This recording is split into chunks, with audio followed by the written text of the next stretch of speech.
Welcome to tonight's Braver Angels debate. This is our first evening where we're going to take on the question of Trump versus Biden directly.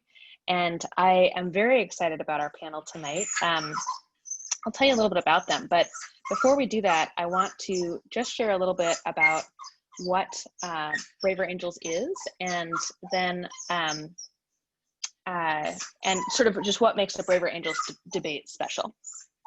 So Braver Angels is a national nonprofit, as many of you undoubtedly know, that attempts to bring the country together across the partisan divide.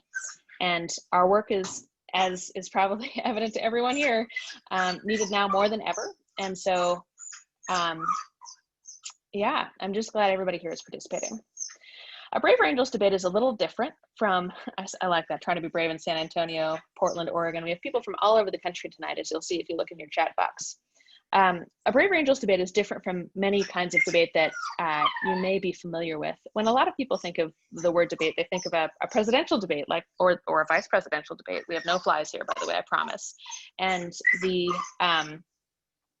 or perhaps you might think of a competitive debate where people try to score points to defeat their opponent. But we're a little different from that, primarily in our spirit. And what we consider this to be is a collective search for truth.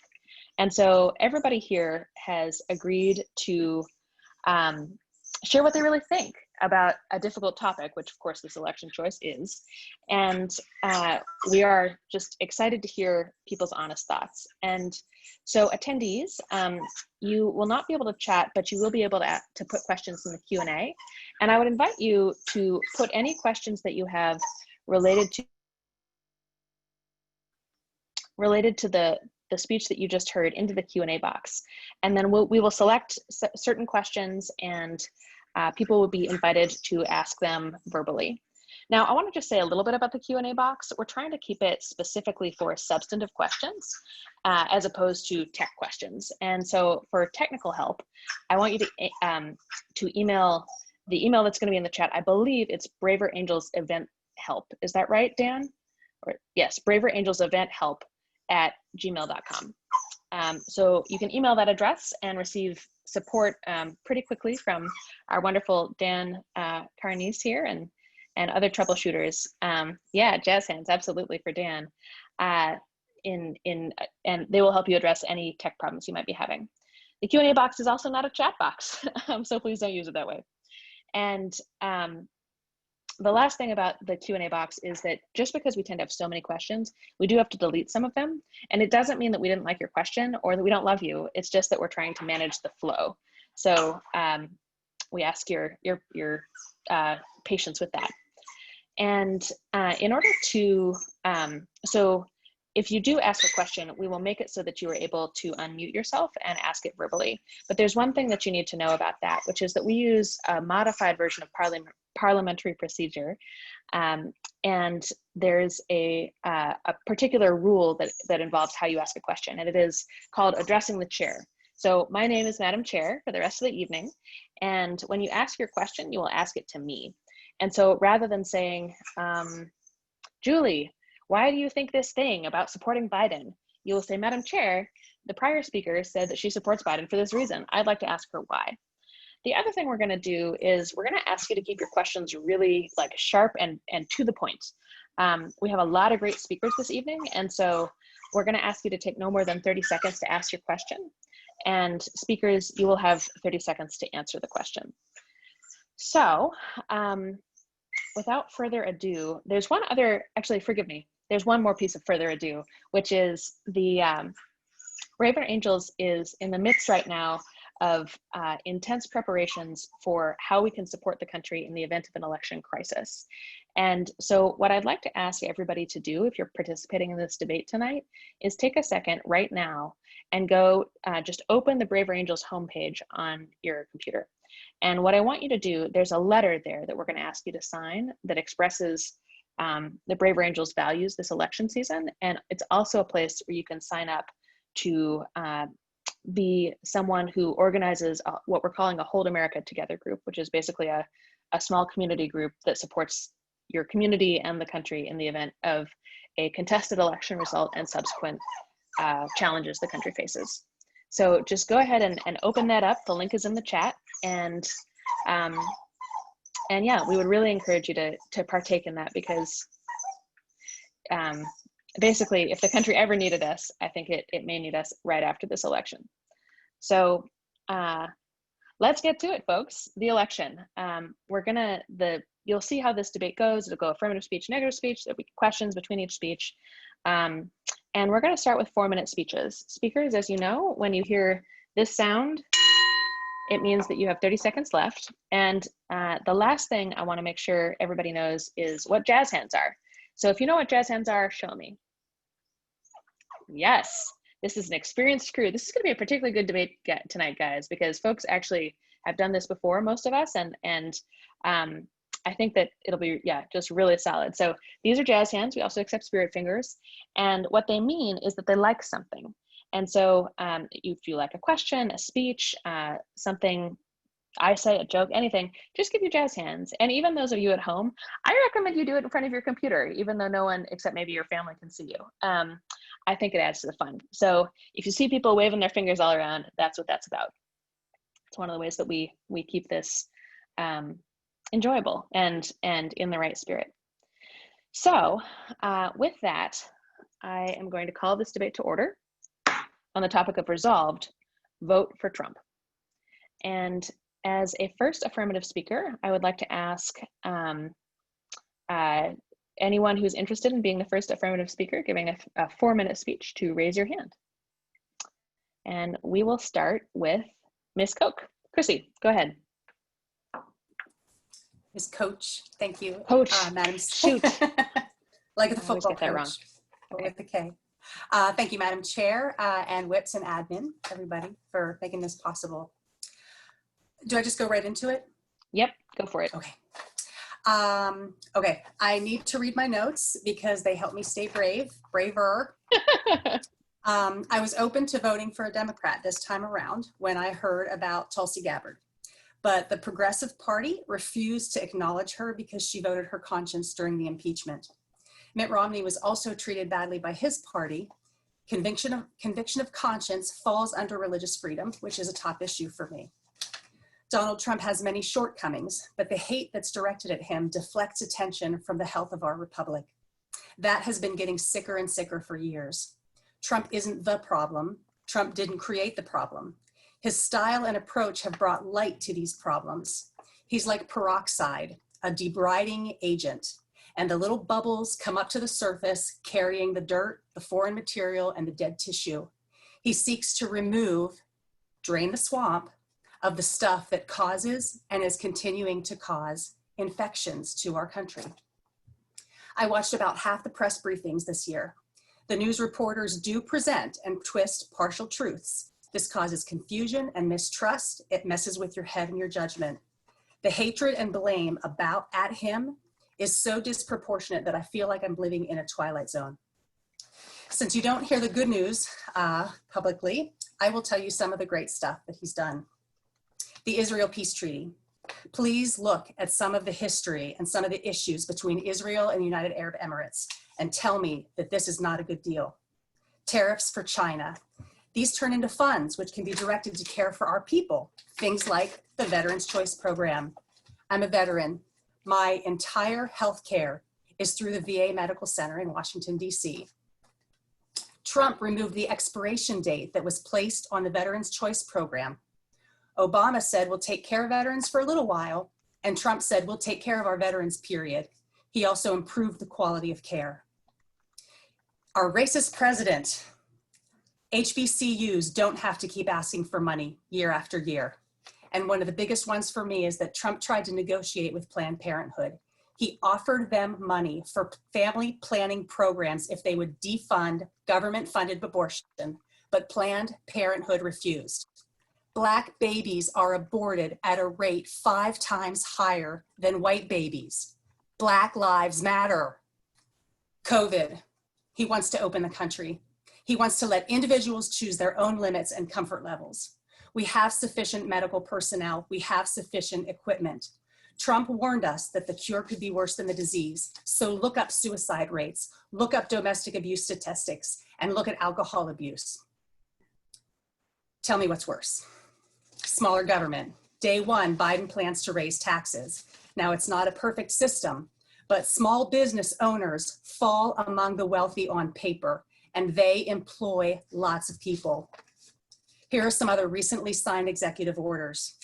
Combat human trafficking and human exploitation, affordable drug care and lower prescription prices, target opportunity zones in distressed communities, create federal site locations in those communities, and I interpret that to be jobs.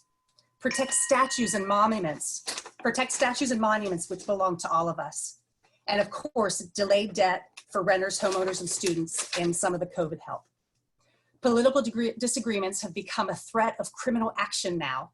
Accusations like xenophobe, anti-Semite, racist, and homophobe are thrown around, and that insults authentic victims of hate crime. Unchecked permission has been given to Antifa and to BLM, who is a avowedly Marxist group, to paralyze cities and seize power. Trump promises to help bring those places back to law, order, and safety. Where local officials refuse to intervene, he will get involved. Thank you. All right. Jazz hands for our very brave first panelist, Ms. Coach. Coach. Yes, Coach would be, I'm sure people have made that joke to you before, sorry. Alrighty. I would like to know if we have any questions for Ms. Coach. Let's start with, looks like the Zoom name for this person is Ethical Society. So go ahead and unmute yourself and ask your question to me. Wow, I didn't know I could say it myself. Madam Chair, the previous speaker says that Trump reveals problems with the country and is not the cause of those problems. But Trump has repeatedly advocated political violence, has repeatedly made explicitly and implicitly racist statements, has used the presidency to enrich himself and his family, has emboldened our enemies and dismayed our friends, and has refused to say if he will even accept the result of a democratic election. So I want to know, how can anybody who loves America support this corrupt, lying, racist, incompetent, anti-American president? All right. Ms. Coach, if you're up for that. I'll give it a shot. It sounds like you've been watching the news a lot. He's been watching. I'm sorry, it sounds like he has been watching the news a lot. And I wish that I had time to present all the single statements that have been thrown out there to make President Trump appear to be racist. Specific to the Charlottesville incident, they keep referring to him calling the white supremacists very fine people. And if you look at the complete statement that was made, if you look at it, he is basically saying that just like all of us right here, we are very fine people, but see us on a bad day and we're not going to look very fine. So picture all of us with maybe in a crowd with 10 or 15 Antifa and 10 or 15 white supremacists. He would say some of them are very fine people. And that was the context. And it has been twisted. And other statements that he has made like that have been so twisted. So I have to fact check. Okay, great. Good. So for a second question, let's go to Mary Jo. And just as a reminder, you have questions have to be real sharp because you've got 30 seconds. So go ahead then, unmute yourself, Mary Jo, and let's hear it.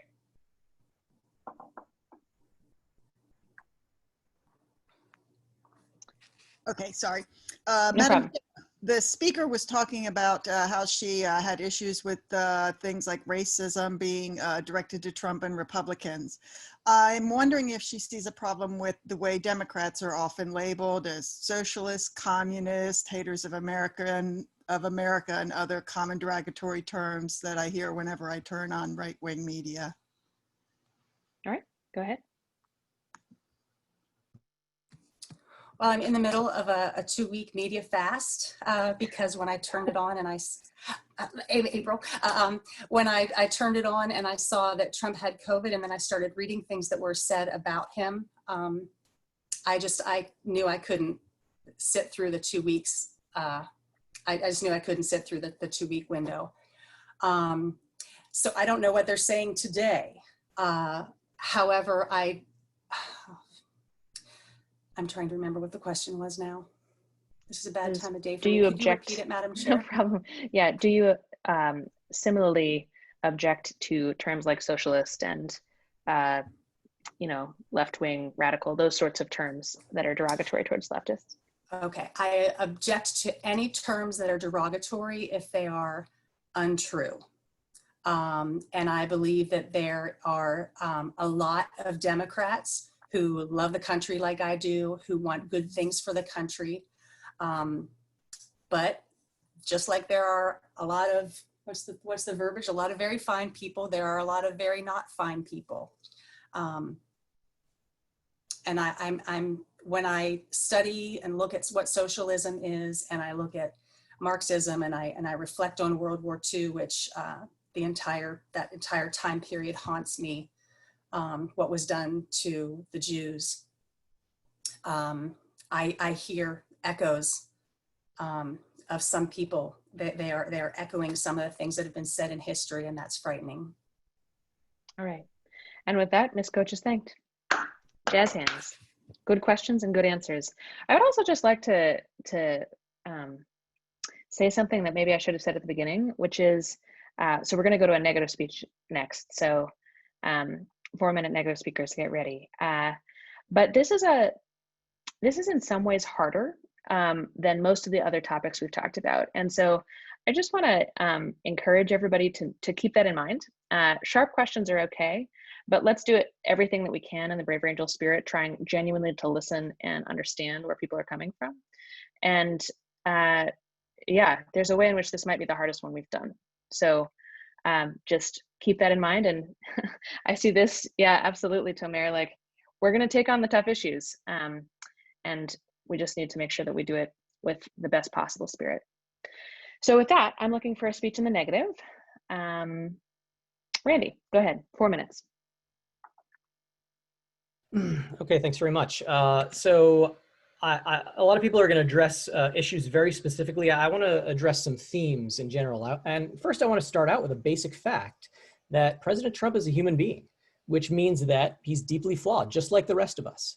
And those flaws generally have a reason behind them, right? So personally, I grew up in the shadow of a more popular and more athletic older brother, but some tests said that I was pretty smart, so I learned to place way too much emphasis on intellect as the measure of a person. That's a deep flaw of mine.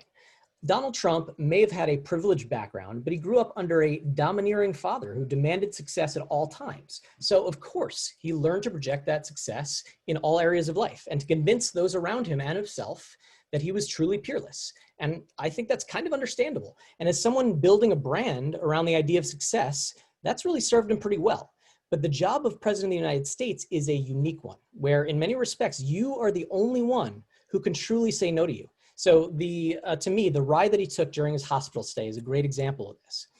He has the power to put someone else's life in danger for reasons that may not be entirely clear, and they have to say, yes, sir. And when you have that kind of power, I think it's reasonable to assert that the absolute most important trait is self-reflection. And it's just not a trait that I associate with this president. I actually did a search for news items in which President Trump said he was wrong. And I was only able to find one instance. And even then, when he said that he'd made some mistakes in handling the pandemic, he didn't even use it as an opportunity for reflection. He immediately said, but he would be right eventually, right? And if you can't think of any other examples of him saying that he was wrong, admitting he was wrong, I would then ask you if you think that this is a good trait from the most powerful person in the world. I also think that his general way of operating is tailor-made to worsen the struggles that we're going through right now in terms of our division and animosity towards one another. So as many of his critics said, and as the previous speaker said, Donald Trump isn't the cause of all these issues. He's more of a symptom. He didn't create cable news or design Facebook's algorithms, but we're dealing right now with a tendency towards seeing the worst in one another. And when we don't have enough information, our human brains generally fill in the gap with preconceptions. And this is where Donald Trump thrives. I think one of his starkest traits is his refusal to be pinned down. He honed this ability, this habit as a deal maker when it benefited him to commit to as little as possible. But it doesn't really serve us as a country. And we see it in the way that he talks about things like white supremacy. I know that my friends on the right hate white supremacists, every single one of them. And they hate it when open white supremacists express support for the president. But President Trump himself seems to be unable to fully disavow white supremacists, instead preferring to pay a lip service in an ambiguous way. And I certainly remember when he claimed to not know who David Duke was as a way to avoid condemning him. And his comments on Charlottesville were another attempt, I think, to avoid direct condemnation. So I don't think anyone was surprised when he responded to Chris Wallace's request to condemn white supremacists in the debate by saying, sure, I'm prepared to do it, and then not doing it and immediately pivoting to Antifa. But what was so interesting about the exchange was, if you look at it closely, what he did eventually say. I'm not sure how many people remember specifically that Wallace asked him to tell white supremacists and armed militia groups to, quote, stand down and not add to the violence. So when Trump finally said, give me a name, and Joe Biden called out the Proud Boys, Trump seized on it as an opportunity to name a small group and give Wallace what he wanted. The only problem was he got the phrase wrong, and he started rattling off phrases with the word stand in them. So he eventually ended up telling an armed group to stand by, when I don't even think he intended to do that. The problem is the phrasing didn't really matter to him. He just wanted to get through a pro forma response to Wallace that Wallace had asked for. And so he could move on to talking about something else. But when you're a president of the United States and you are not careful with your words, it has some pretty dire consequences, like riling up an armed group that now believes the president wants them to monitor the polls carrying their long guns. And that is without a doubt making the situation worse. So I think he is the worst possible president for this moment in the country. All right. Are there questions for Mr. Liaz? Kim Fisk, go ahead and unmute yourself and ask your question to me. Can you hear me? Yes. Okay. This isn't directly related to Randy, but Randy, that was very, very concise and so you have to clear, address so your question to me. Sorry. Oh, yeah. Miss You can't talk to Randy. Chairman. Madam Chair. Mm-hmm. Sorry, Randy. Madam Chair. My question is, how do you suggest somebody vote? Here's my quandary. I see Donald Trump's flaws. I see his personality issues, his communication issues, and yet I believe in more, I align more with the Republican platform in terms of the policies and philosophies of the Republican platform than I do the Democrat. So it's me, it's lesser of evils. And my question is, how do you manage or navigate? I guess you just weigh it, or, how does one do this in this kind of climate? Yeah, I think that's an excellent question. And I thank the questioner for that question.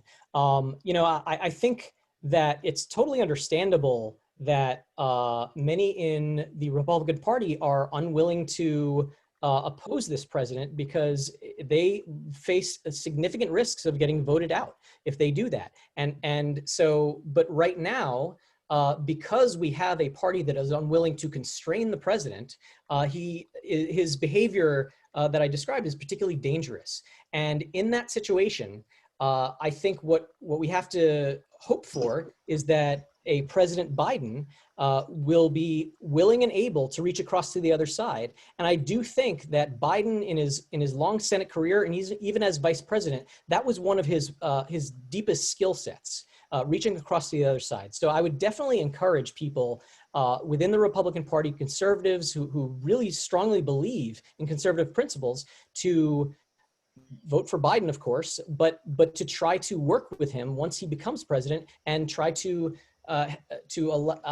enable him to embrace some of the values that you hold dear. All right, and then for the other one, we will go to, and you may have noticed we're doing about 2 questions per speaker, which is just for time purposes. Mary Teresa Webb. Ms. Webb, go ahead. Madam Chair, yes.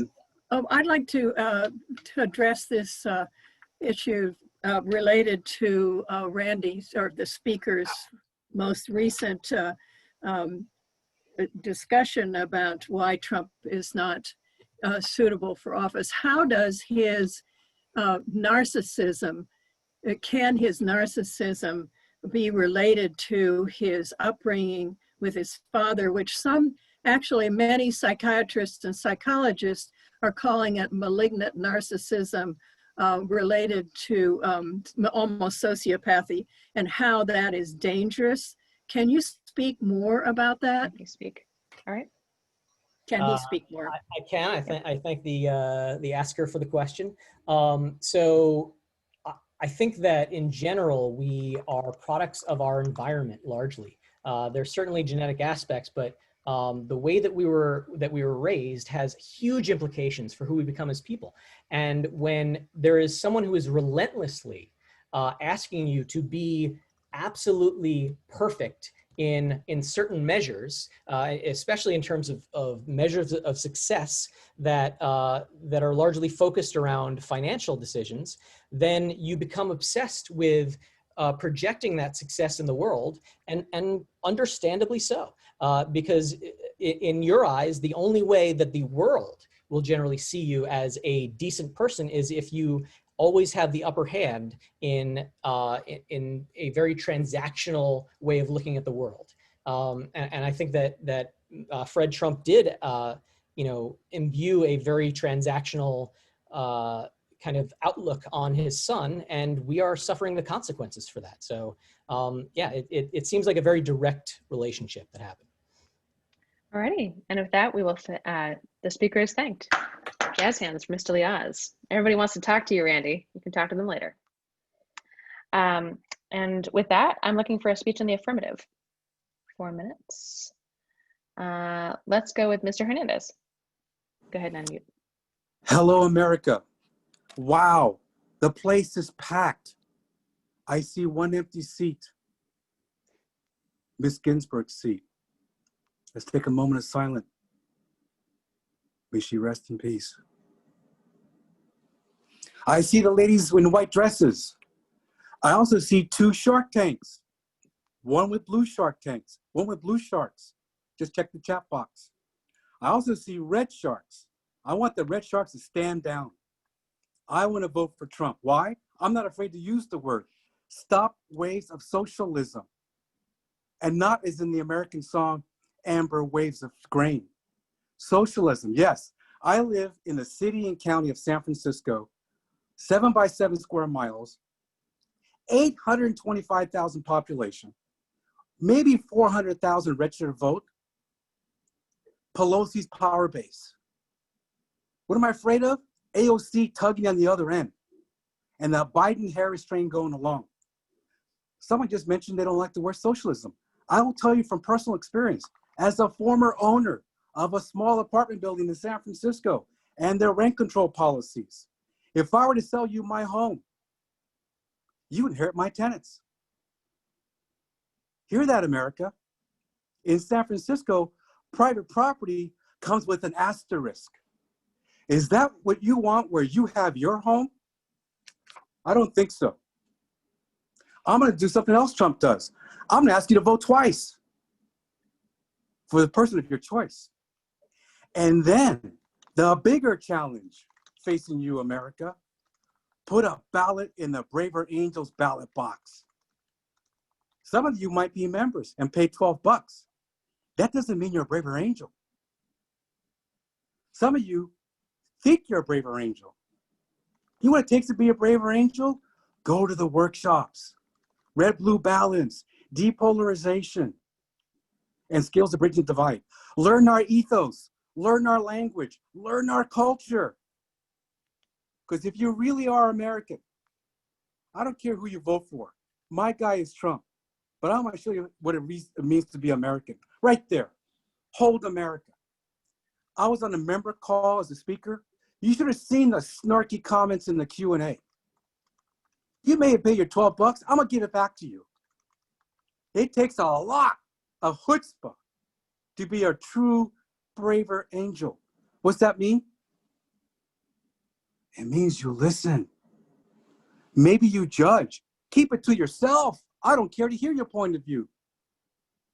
Actually, I do care to hear your point of view. Just don't try to change my mind. And I'll respect you and not try to change your mind. That's what it means to be a true Braver Angel.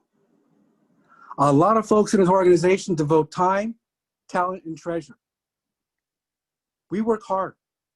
And some of us, yes, vote for Trump. You know what's sad for me? I heard recently, family members consider it an ethical issue to let go of another family member because they voted for POTUS. Really? And if that's true, I will do the last thing. I will pray. This American prays. This American prays the Serenity Prayer.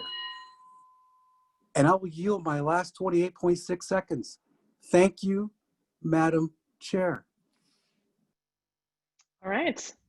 With that, the jazz hands from Mr. Hernandez, yes. Are there questions for the speaker? I see Leo Gilmore. Go ahead and unmute yourself and ask your question to me. Would the madam address to the speaker, please give 2 very specific Democratic sponsored socialism items that he feels are inappropriate for all Americans, not just San Franciscans? All right. I don't have the knowledge base to speak for the rest of the country. I'm familiar with Berkeley, California, Oakland, California, Santa Monica, California, San Francisco, California. Do you hear the pattern? California. That's my answer to your question, sir. All righty. And for a second question, we'll go to Tim Ramsey. Tim, go ahead and unmute yourself. Yep, there you go. Madam Chairman, Mr. Hernandez said that we should vote twice. I don't understand the comment. Oh, okay. Go ahead, Mr. Hernandez. I was being facetious, tongue-in-cheek. Cast your ballot, mail at the polling station. Cast another one. Become a authentic braver angel. Put your time, your talent, and your treasure in the Braver Angels ballot box. Thank you. All right. And with that, Mr. Hernandez is thanked. Thank you. Perhaps our most enigmatic speaker of the night and one of my favorites. All right. With that, we're looking for a second speech in the negative. Mr. Kulkarni, go ahead. 4 minutes. Thank you, Madam Speaker. And just, can you tell me, because sometimes it's hard to know, can everybody hear me? We can hear you loud and clear. Okay, great. We were asked to share some personal stories as part of our speeches so people can know where we're coming from. So I'll start there. When I was 17 years old, my father was diagnosed with and then died of leukemia. And that was by far the most definitive event of my life. It really changed the trajectory of my whole life, including afterwards I got very depressed. I dropped out of college. I developed a very bad relationship with my family members because we were all in a really bad state. And it took me years to recover and get my life back on track. Just 1 month ago, my father's brother was diagnosed with COVID. He went into the ICU. He lost consciousness. He was on a ventilator. And my cousins, his children, were left in the feeling that I had. And thank God, he survived. He's recovering his functions slowly. But when people talk about COVID, sometimes I think it's so easy to forget what one death can do to a whole family or community. But that's something that I know and I remember. I know what it's like to have somebody on a ventilator, even if you recover and live. I want to speak in this debate not about the things that might divide us, but about something that I think is relatively objective and that could relate to you even if you ideologically disagree with me completely. COVID-19 is the most important crisis that any of us, most important national crisis that any of us has faced in our lives, no matter what your age. On 9/11, 3,000 Americans died. Hurricane Katrina, 2,000 Americans dead. Vietnam War, 60,000 Americans dead. So far, 200,000, more than 200,000 Americans have died from COVID. And a number in the millions has contracted it, some of whom have recovered, some have been hospitalized. Every day, 500 to 1,000 Americans are dying of COVID. every single day. And by the time this is over, more Americans will have died from COVID than died in World War II. It also affects every other area of our life. Education, look at what a challenge that has been. The economy, people talk about the great Trump economy. The Trump economy is terrible right now because the Trump economy is the economy of the country right now. The economy of the country is terrible and will have incredibly long-lasting damage. The evictions are soon to come. The stimulus checks have run out, and we cannot go back to business as usual because nobody wants to come to your business because they're afraid of getting COVID. Even family life is affected. I can't even see, my son is 1 year old, and he can't even see his grandmother because she's in another place and does not feel safe traveling. People say, oh, it only affects people with pre-existing conditions. Well, about 100 million Americans have a pre-existing condition. I had asthma. That is a severe risk factor for COVID. My uncle had diabetes. That's severe risk. Lots of people have these things. We're all vulnerable. The thing I want to tell you is that Trump has done a terrible job on COVID, and that's evidence from both his words and his actions. And it doesn't have to be this way. Okay, if you look at other countries, America has the most COVID deaths in the world. In the world, even if you look at India, India has half as many COVID deaths as us, twice as much population. China has like less than 5,000 deaths. You could say, well, we're not like those countries. Well, South Korea got COVID the first day we did. We have 82 times the rate that they did of death. Germany, Canada, all of these countries have performed better than us on COVID. And our president has discouraged the use of masks, pretended that it wasn't as serious as it was, and encouraged people to do large-scale events in person. Whatever you think his role in the government is, he could have and should have done better, and a new president needs to do better. With that, I yield to questions. All right. For our first question, we will go to Dennis Bourne. Dennis, go ahead and you're already unmuted. Yep, ask your question to me. So Madam Chair, my question for the speaker is, how does the way that you intend to vote in this election? He intends to vote. Oh, how does the way that the speaker intends to vote reflect his social, moral, and religious values? I've got 30 seconds. I hope well. In all seriousness, one of the reasons I spoke about COVID is because I think it's an issue that isn't partisan. And one of the things that has disturbed me the most about the way COVID has played out in this country is Americans usually rally together in times of crisis. But this has been a time when we have been pulled further apart in a time of crisis. I mean, literally masks are politicized. Masks. It's about as common sense as covering your mouth when you sneeze. But the president made fun of Joe Biden for wearing a mask on a day that he might have literally had COVID himself. And so when it talks about my values, I have a lot of values that filter into my political beliefs, as does everyone here. And I want to respect that. I don't want to degrade anybody for their political ideological differences. But I do want to say that one of my values is that we ought to come together as a country in the face of a national crisis, and we need a leader who can bring us together in the face of a national crisis. All right. And for our second and final question, we'll go to Zachary Friend. Thank you. Go ahead and unmute and ask your question to me. Yep. Oh, all right. Hi, Madam Speaker. I was wondering if the panelists could tell us, what do you think Trump should have done instead of ending negotiations for the new COVID relief bill? Or, if more appropriate, what do you think Biden will do? Madam, what do you think Biden will do for the new coronavirus stimulus bill? Right. Okay, so this is a complex question. So one of the things that's been most challenging in the Trump presidency is the sort of erratic nature of the signaling. You know, you get different signals on different days. Not on some issues, but on some ones that really count. And I think this has been one where that's been very strange. Kind of negotiations are on, negotiations are off.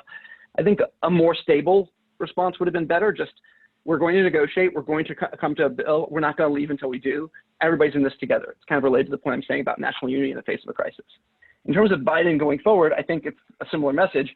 He needs to not leave the negotiating table, commit to bring everybody to the negotiating table, and just be dogged until a deal is reached to help prop up this economy, which is on life support until this virus is beat. Thank you. All right. And with that, Mr. Kulkarni is thanked.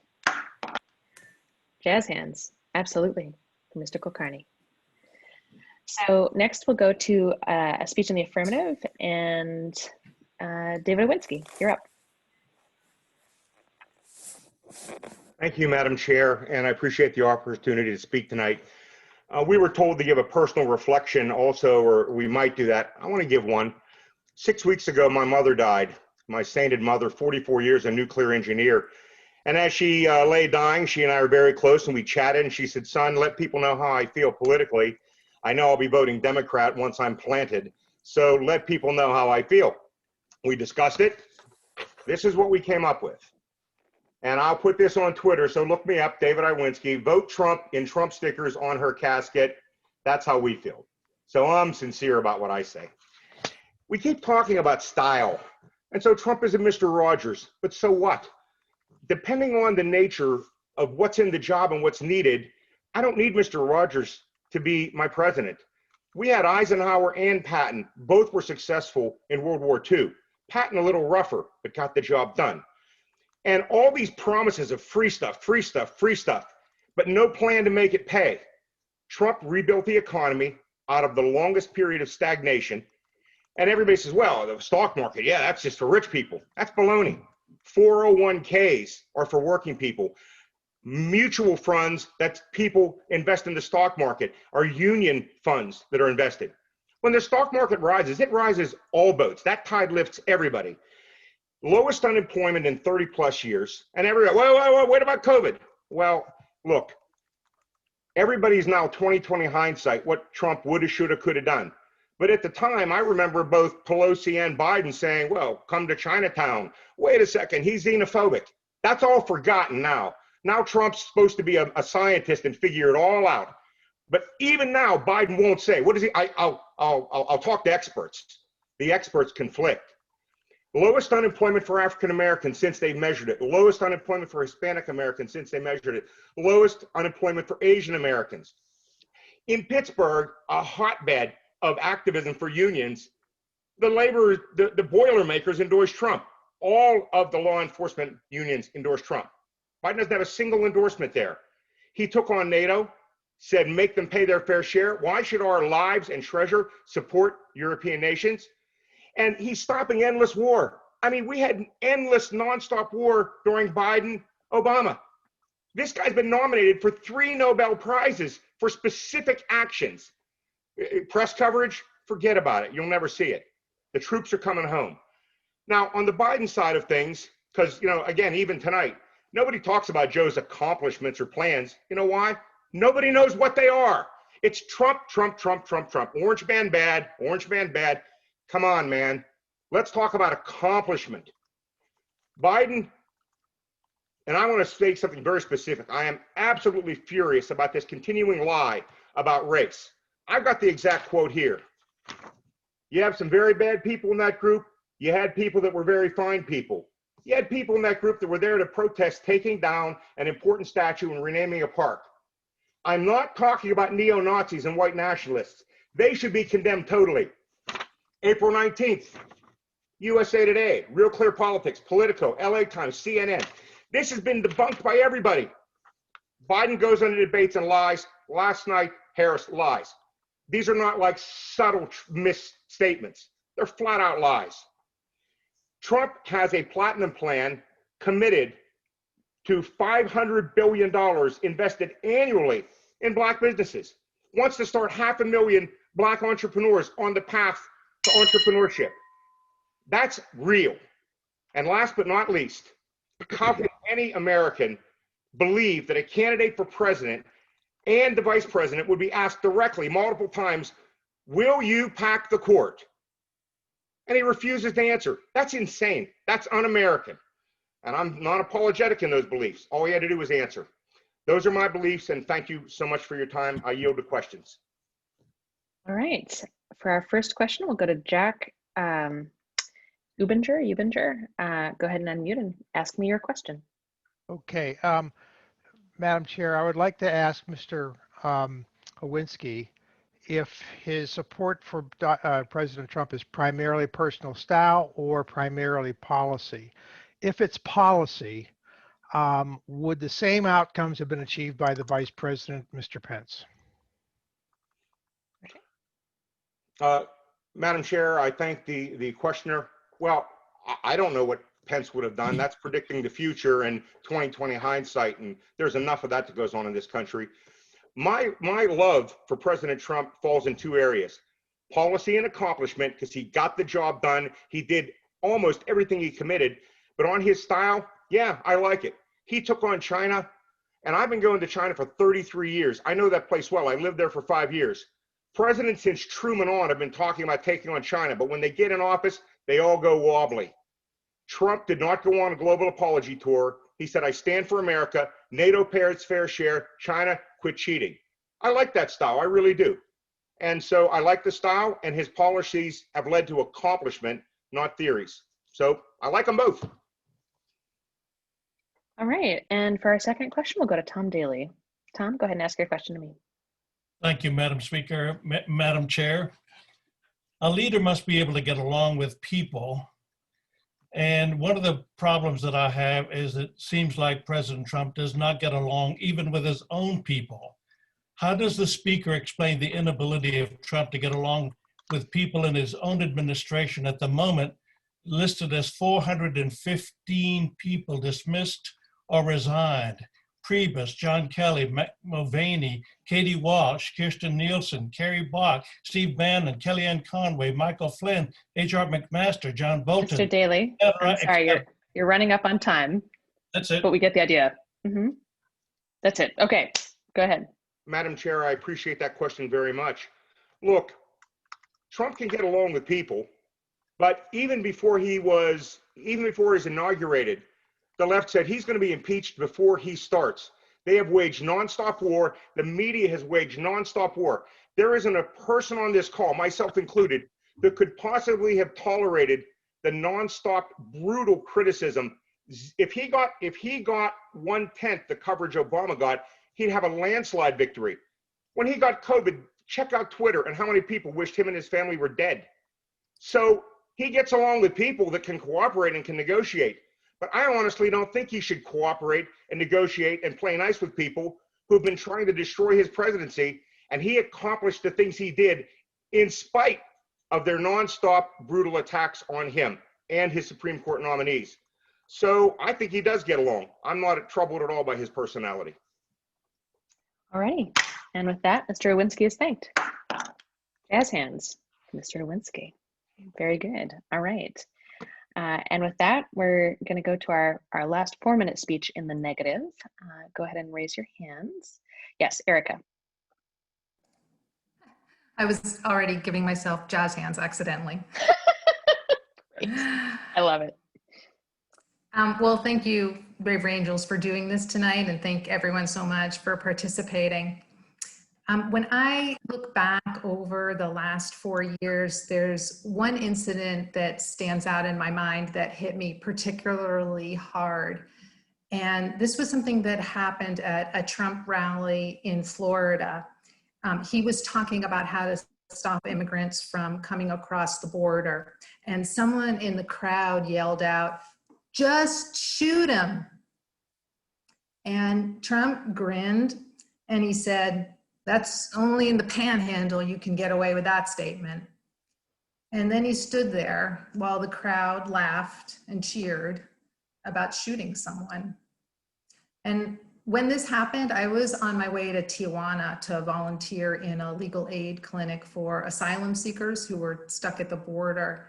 And one day I was taking care of the kids while their parents were consulting with the lawyers.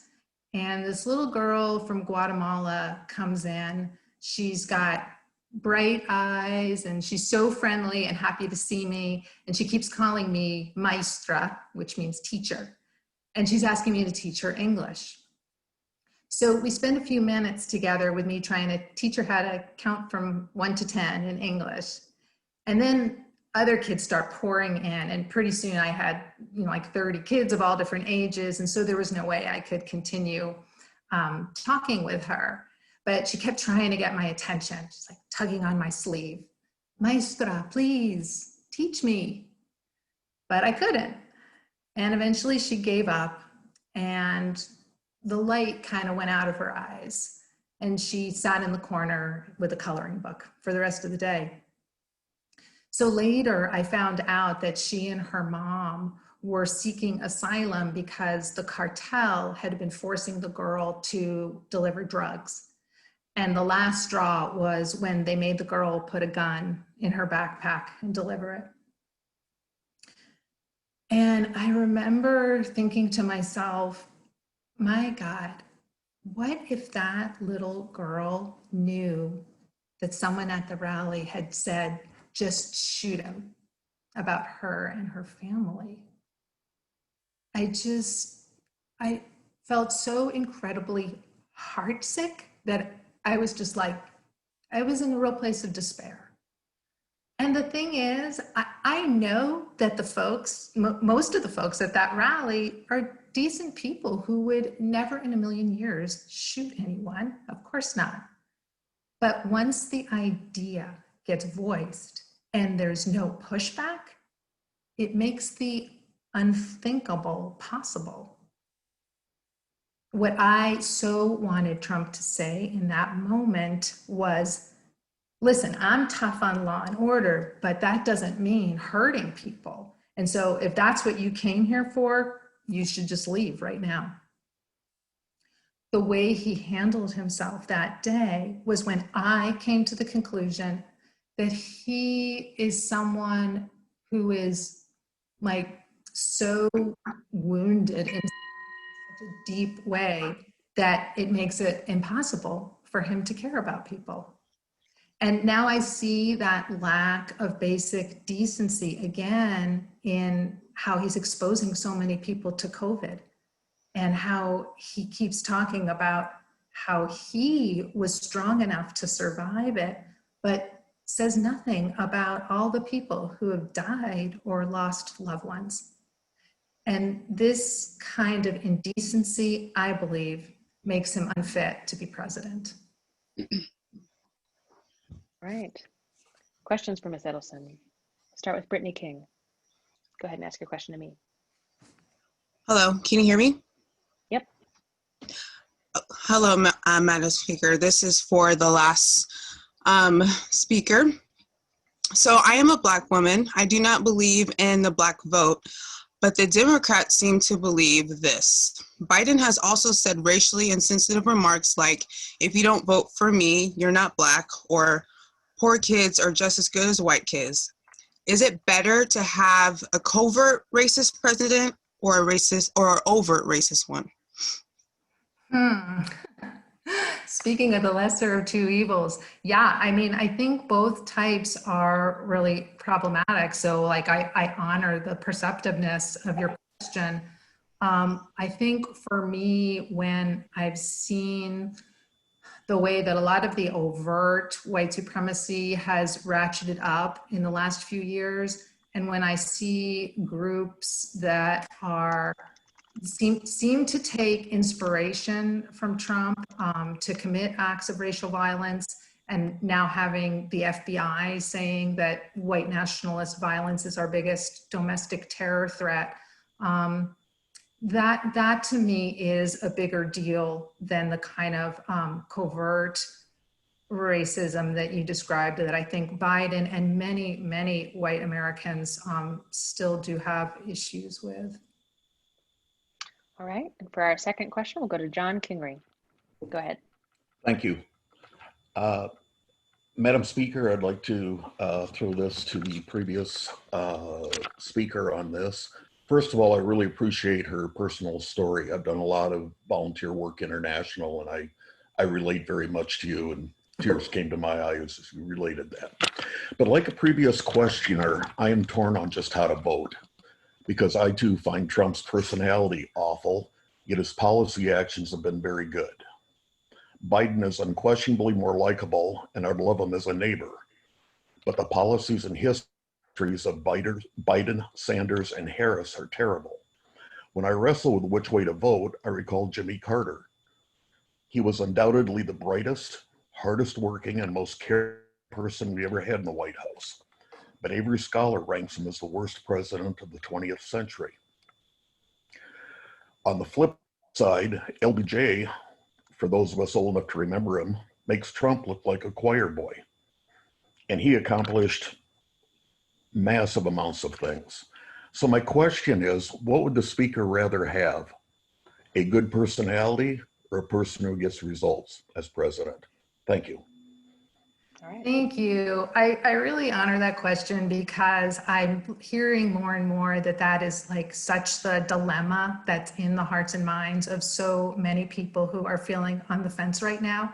And it's real. And if the shoe were on the other foot and I were in that position, I would not be happy to be having to sort that out. I think the way I would try and sort it out is I would probably try and look at what I see as the worst case scenarios with each presidential administration coming into power and having 4 years. And so, you know, if I truly felt that, okay, yeah, gosh, I really like my guy's policies, or the other guy, if I think that regardless of policy, that they're going to, you know, just bring the country to ruin in a way that exceeds the damage that the other candidates' bad policies might do, then, you know, I think that's just the kind of balancing act. So it's just it's a very case-specific balancing act that you have to do. And thank you for doing it. And with that, Ms. Edelson is thanked. Jazz hands. Y'all are doing great, by the way, on the personal stories. I told these folks that since they've done this before, they're held to a higher standard than some of our other guests, and that I would challenge them to include a personal story, and people are doing really well with that, so bravo. We are now shifting to 3-minute speeches, and so I would like to see a 3-minute speech in the affirmative. And we're going to start with Tomer Applebaum. Go ahead and unmute. Thank you, Madam Chair. This is not going to be easy for me. I am Jewish, and my family on my mother's side escaped Soviet Russia. Most people understand my inherent loathing and fear of Nazi Germany and the Nazi regime and the Nazi ideology. I am shocked that people don't understand how much revulsion Marxism, communism, whatever you want to call it, raises within me. I could tell you the personal story of my grandfather spending 5 years starving to death in Siberia while he was 15, just a bit too young in order to go to the front to be killed by the NKVD rather than by the Germans, or assault the Germans with no gun. But I'll tell somebody else's story. We have close family friends who adopted somebody, a girl, a young teenage girl. She was maybe 12, I don't know, when she escaped Ukraine. In the 30s, Stalin decided to clean up Ukraine.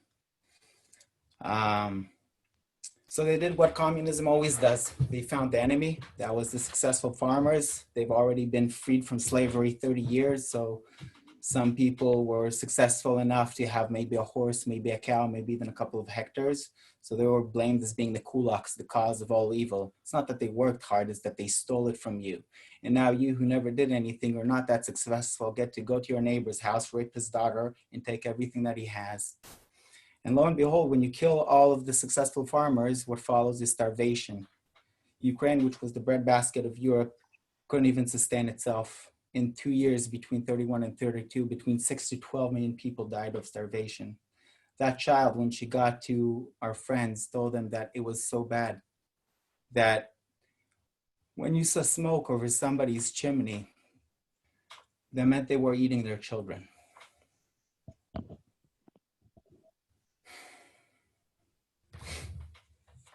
It was so bad, people used to trade kids so they didn't have to eat their own.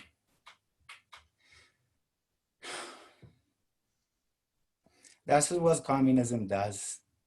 It divides people. It finds an enemy, an oppressor, and then it justifies all the worst things to do against them. It divides people. It divides black and white. It divides men and women. It divides religious communities, and it divides families. there's many pros and cons and all kinds of minutia. The thing that concerns me is just how much exposure Biden has to the Russian and to the Chinese. And if you think that communism is over, I'd invite you to go look up what the communists in China are doing to the Uyghurs now, putting them in concentration camps because they're Muslims, and talk to Jehovah's Witnesses who are running away en masse from Russia because it's become a crime punishable by incarceration. Biden is seriously compromised to both Russia and China. His family has received millions of dollars from both regimes. That is, to me, the biggest concern. There's a fifth column, and now this is not to impugn Democrats. The vast majority of people who are Democrat voting are beautiful, fantastic people, but it only takes a small, intolerant minority to bring us all to hell. And the way the extreme left has been taking over the Democrat Party is a serious concern for me. For months, America is burning by Marxist activists, racist Marxist activists, and I'm yet to hear Biden say that is not acceptable. BLM is not, you can't burn down our cities. You cannot murder our Black people. That's not how the political process works here. I'm yet to hear that condemnation. And this is sorry to interrupt you, but you're a little bit over very time. concerning to me. Please My wrap up. apologies. Okay. Thank you for that. Questions for Mr. Applebaum. We'll start with Hank Fay.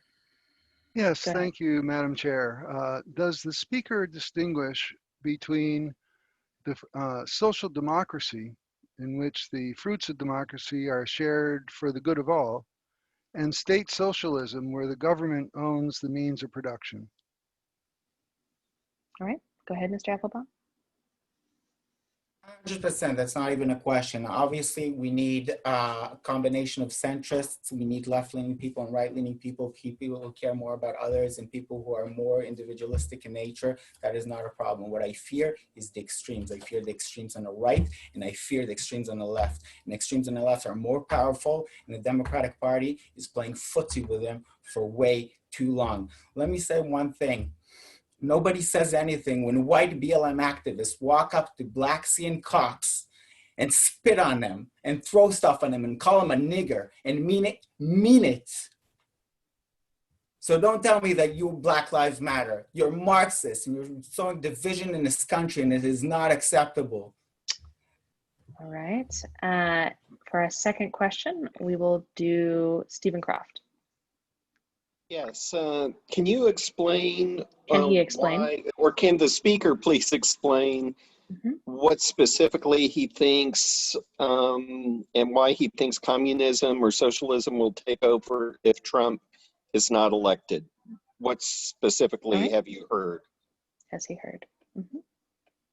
Like I said, Trump has been very, very strong on his position against China. He's been very strong about all the games that have been happening with our education. Biden is compromised both by Russia and by the Chinese. His family has received millions and millions of dollars from them. That is not okay. He will not condemn the Marxist BLM. They are avowed Marxists. They don't call themselves social democrats. They call themselves Marxist, and that is not acceptable. This needs to stop. This needs to end. The weakness, our greatest strength as America is the fact that we're diverse and that we're open and it's free. But that is also the potential weakness to which our enemies, and they exist, will bring us down. Because if we are not united in our diversity, then they will put a wedge in that division and they will just tear us apart, and they'll sick us on one another. They'll sick Black against white, man against woman. They'll tear apart communities, and it is horrible. My family has survived the horrors of communism, and I do not wish that on any of my enemies. There's nothing so horrible on the face of this earth and in human history as what Nazis and communists did to humanity. And the worst thing about it is not just the death and the destruction, it's how it corrupts the human soul, and how it takes everything that's beautiful about humanity and corrupts it. It makes parents go against their children and vice versa. It tears apart communities, neighbors turn against each other. That is horrible. I'm sorry to interrupt. You are once again at time. Apologize. Thank you. No, it's quite all right. And with that, Mr. Applebaum is thanked. Jazz hands. And he has warned us that he has to go put his children to bed. And so he'll disappear for a little while, although he might be back. So just one more round of jazz hands. Thank you so much, sir. All right. The other thing I'd like to just mention is that we should be a little bit careful with language. I appreciate passion, but just keep that in mind. And we're actually going to take this moment to do our first poll of the evening. There will be 2 polls. And so Cliff and Beth, if you would go ahead and put that up, that would be great. Everybody, you have 1 minute to answer.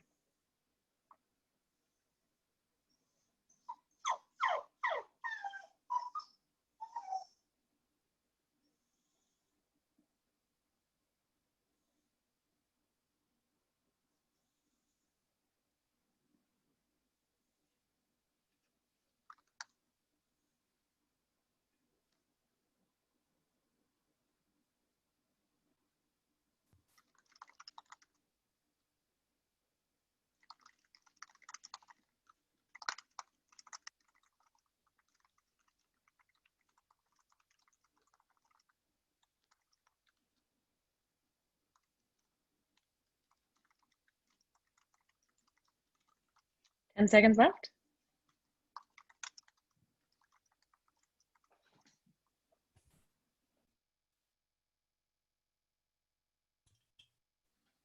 All right. So poll is complete and good. All right. So we love to do polls because it helps us see sort of what you all think about how things are going. And it looks like most people, so our strongest area is people sharing personal experiences. So once again, panel, very well done on that. And I'm sure that will continue throughout the evening. I think that's particularly important for an issue like the one we're debating right now. Truthfulness and honesty, good. Respect shown to others, yes. Energy and passion, basically it looks like we're doing pretty well. And if folks would just, keep on keeping on, that would be good. And the one thing that we might up slightly is the respect question. And I suspect that's because we've had some strongly worded questions and speeches. Strongly worded questions and speeches are okay, particularly on a topic like this. But again, just anything we can do to lift up that spirit of respect will be just good for everyone. So poll managers, if you can go ahead and close down that poll, and panelists, you'll need to click the X yourself. We will move on. Okay. So I'm looking for a 3-minute speech in the negative. I'd like to go with Ms. Bowler. Hi, thank you. I'm excited because of this question actually came up a couple different times. I'm a Biden supporter, and I know from some of my trusted Braver Angels colleagues who are Trump supporters that they're not all okay with Trump's brash behavior and are weighing that. They feel like the policy considerations for them are too critical to just let go of trying to get him reelected. And I get that. And like I said a couple times, Kim Fisk, I think, and another questioner recently talked about trying to make that calculation. And I was gonna say this anyway. I wanted to just appeal to people in that position to try to do one thing and weigh your concerns about Trump's behavior against your concerns about Biden's policies with a real clarity about what Biden's policies are and are not. And what I mean is that I would posit that Joe Biden is not the Democratic Party's Trojan horse for socialism. And, what, for better or worse, our party's squabbles are pretty out there in the open. We had a long, hard primary season, and Bernie and his supporters and some others are very forthright about favoring socialist policies. They're not beating around the bush, and we nominated Biden. And so when you talk about the Biden, Warren, Sanders policies, I think I heard someone say, and I'm not just laughing that off. I just want to warn against or ask people to think about not lumping that all together, because we did make a decision as a party to go with this candidate. And, you know, we're called the moderate Democrats now, which as far as I'm concerned, you, by being pragmatic and looking for bipartisan agreement, you actually get to your goals faster. But for whatever you want to call it, that is Joe Biden's history. That's real for him. That's his approach. And so the example I would use is if you're trying to visualize, so Biden says he'd like to introduce a public option into our insurance system in the country. So think about what that would mean for you if he were elected and we were wrangling over that as a country, what that process would be like. And, you know, it'd be a big fight. But picture that and don't just say, you know, well, obviously what he's really trying to do is ram in, you know, government-sponsored universal health care. He wouldn't be able to do that even if he was, but that's not his approach. That's not what he's trying to do. So consider taking him at his word and consider thinking about whether his approach to governing might be worth getting behind to preserve our union so that all of our ideas can live to fight another day. All righty, thank you. Questions for Ms. Bowler. We'll start with Joshua. Go ahead and unmute yourself and ask that question.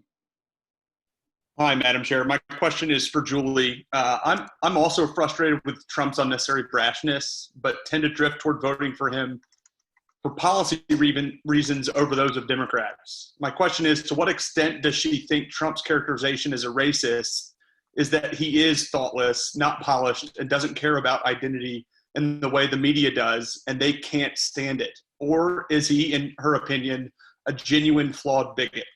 If so, how does she weigh this against Trump's consistent disavowal of racism and the media's refusal to cover it? Thanks for the question. It's a great question, but it seems like I could imagine sitting and talking about it and thinking about it for a while and coming up with my best guess and my fellow talkers' best guess, and none of us would really, we don't know what's in other people's hearts. And so we just kind of have to make this assessment. We've got 4 years of Trump now, and we've got many years of Biden's. You know, you have to look at their behavior, their overall persona, the way they react to situations, the way they treat people as you can observe, and just make an assessment. It's not science, I think. All right, and for our second, for sure. For our second question, we'll go to Matthew James Turner. Hi, Madam Chair. So my question is for Julie. Once again, we are in a lesser of two evils scenario. How do we solve this toxic pattern in our two-party system? Would you trust the collective wisdom of Americans who debate and solve governmental policy issues by using the Braver Angels model over continuing our traditional political system, thereby rendering the presidency no longer necessary? I actually, I'm of the opinion that Barack Obama was one of the greatest presidents I'll ever have the privilege of observing in action, and always thought it was kind of funny when people were saying in 2016, here we go again, having to choose the lesser of two evils, because we got to have 8 years where, or we got to have 2 elections where that wasn't the question in my eyes. I don't know where you stand philosophically or politically, but I don't necessarily think we fall into that bad choice as often as people think we do. I'm actually not as uncomfortable with the two-party system as a lot of people I know. So I'm not ready to give up on it. Alrighty. And with that, Ms. Bowler is thanked. Jazz hands. Yes, absolutely. So a couple quick notes before we move on. The first is we're going to go down to one question per speaker, just to make sure that we are getting all of you to bed or to dinner on time, depending what coast or where you are in the country. And also, I just want to remind everybody that the Q&A box is not a chat box. It's for substantive questions for the speakers only. There will be you are welcome. We have a feedback form and we'd love to hear your feedback, but not in the chat box. And also that it doesn't work to raise your little blue hand. That's not part of the format we're using tonight. And so if you do have questions, please put them in the chat box. With that, I'm looking for a 3-minute speech in the affirmative. Ms. Gilliam, go ahead.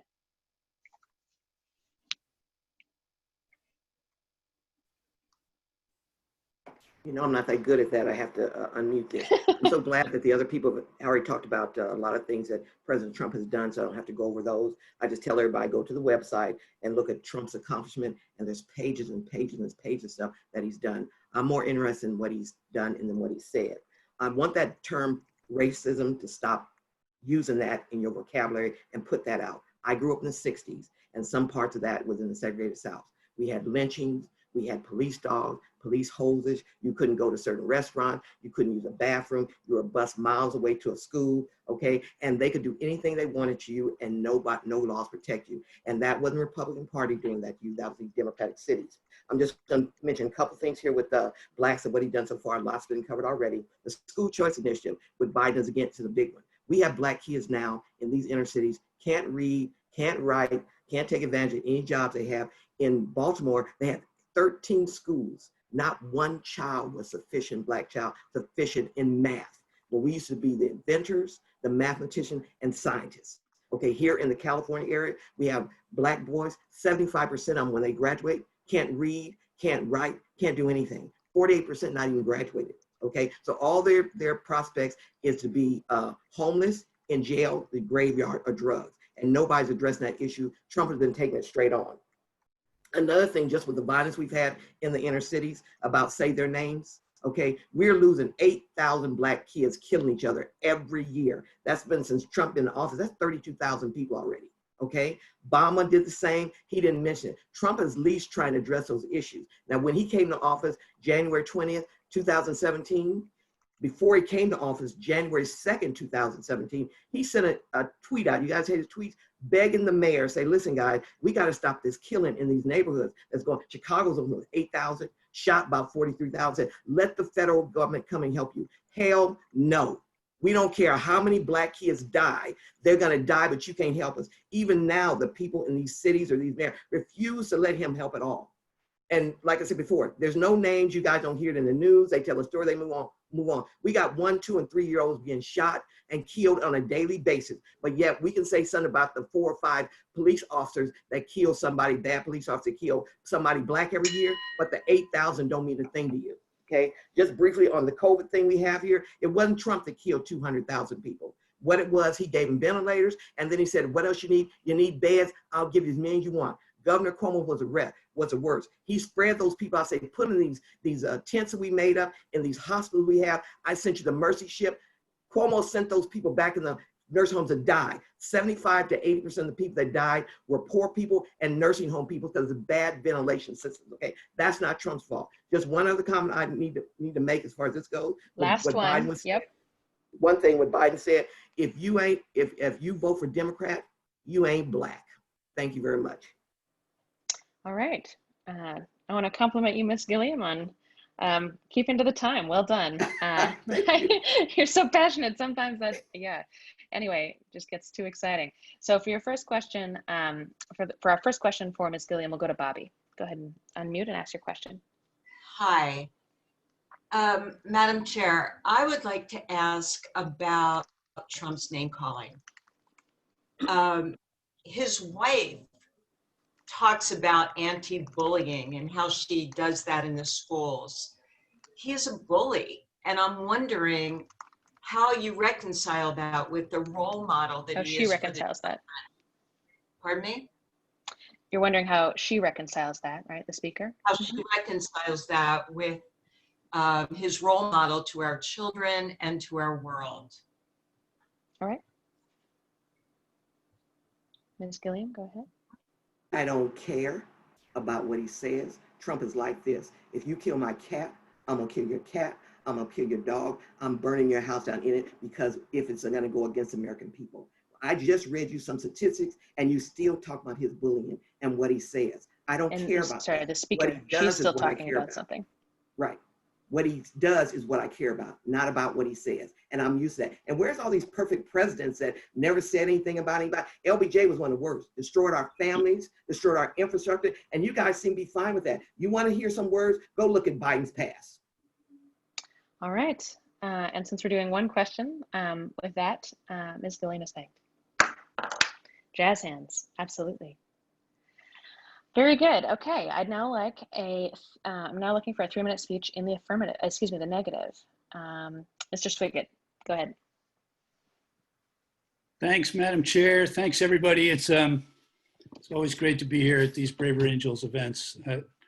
You know, I think one of the things that's true is that we are all probably here because we love this country. We love its freedom. I know I love its entrepreneurial spirit, the way that it often, but not always, rewards people for hard work and innovation, and has welcomed immigrants seeking a better life, and has made, you know, progress on improving civil rights.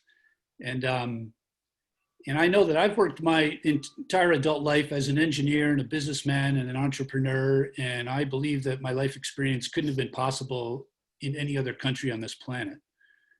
I also grew up in New York, and that's the city that Tom Wolfe described in The Bonfire of the Vanities. And I have friends who knew and did business with Donald Trump. And I grew up with people who were in many ways like Donald Trump, who Tom Wolfe described as masters of the universe. And what I wanted to share is why I don't think we should have a master of the universe as the president of the United States. I think this country's greatness is really rooted in its democracy, or as Lincoln said, you know, a government of the people, by the people, and for the people. And I know that some people think that Trump is a strong, successful businessman, kind of a Washington outsider who can shake things up and drain the swamp, and politics is rough, and Trump is tough and ready to fight like a pit bull to win, and he's their pit bull fighting for what they want. But there's a catch, and first of all, it's crystal clear that Donald Trump can't be trusted. His honesty isn't in his makeup.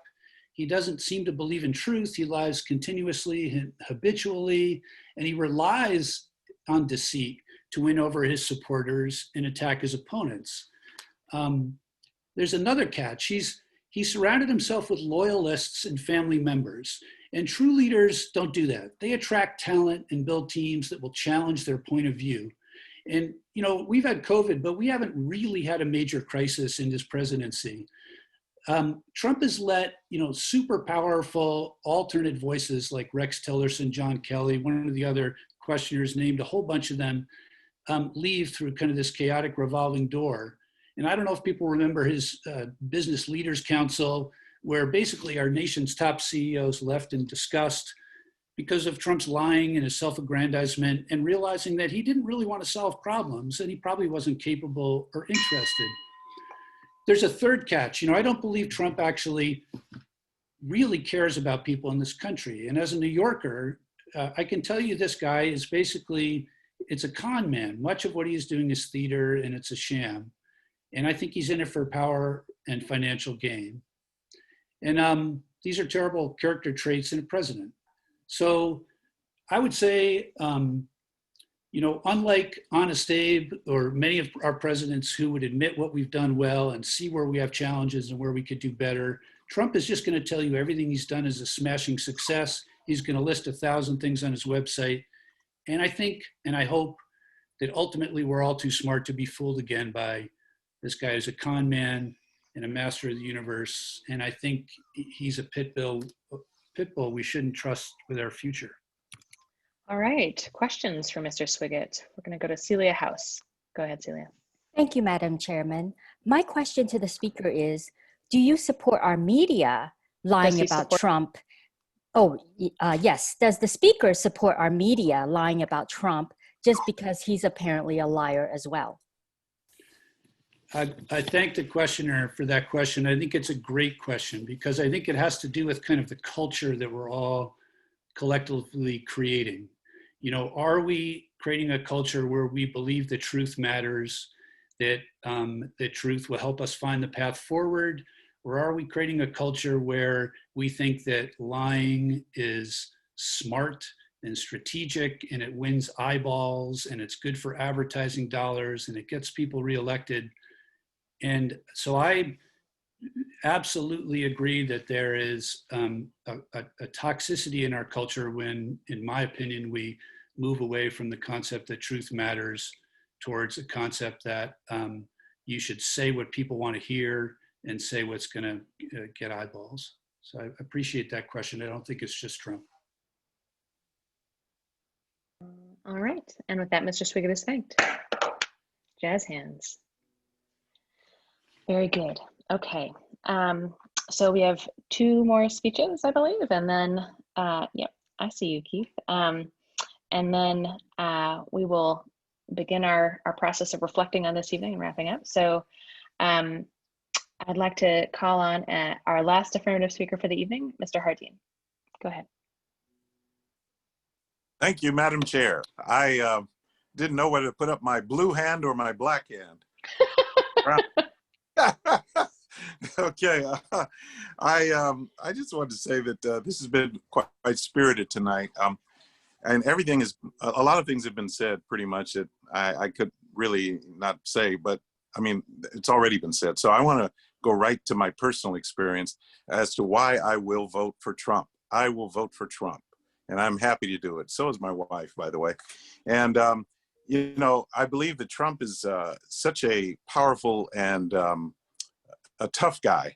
One of the speakers mentioned tough guy, probably in the negative, but I will say a tough guy in the positive in this sense. When I was a kid, I grew up in a very dangerous neighborhood. I grew up in South Central Los Angeles at the time in the 70s, 60s, late 60s, early 70s, and a lot of gang activity. And I remember really distinctly a story real quickly that when I was, you know, bullied by 2 men, two young men, they were on the football team, and I was trying to play football too, but I was bullied. Yeah, can you believe that? I'm a 6'2" guy. But anyway, I was being bullied. And one time this guy came around the corner. He was one of the local gang members. And he came around the corner real quickly, and he said, "I'm going to get you, then I'm going to beat you." And he used words that I won't use here. But he proceeded to beat up 2 guys. He beat up both of those guys on my behalf. He protected me. And I'll never forget that. That's what Trump reminds me of. Trump reminds me of the kind of guy that will take on the bullies. And that's what I love about Trump, because I didn't have a father image in my family. Never grew up with my father. So I didn't really know what it meant to be manly or to be a real man. And I believe Trump is a real man. He's a man's kind of man. I know that may sound a little chauvinistic to some people, but to me, I love it because I'm old school. I'm 64 years old, so I'm old school. I grew up when it was tough. And I believe that when a man strikes you on the side of the cheek, you turn to him the other one. That doesn't mean that you run out of cowardice. That means that you fight back. And he's a fighter. He fights for the American people. He fights for our Constitution, our republic. And that is a Republican form of government, which he is trying to preserve by seeing that the laws are executed. And I believe that that is why I will vote for him.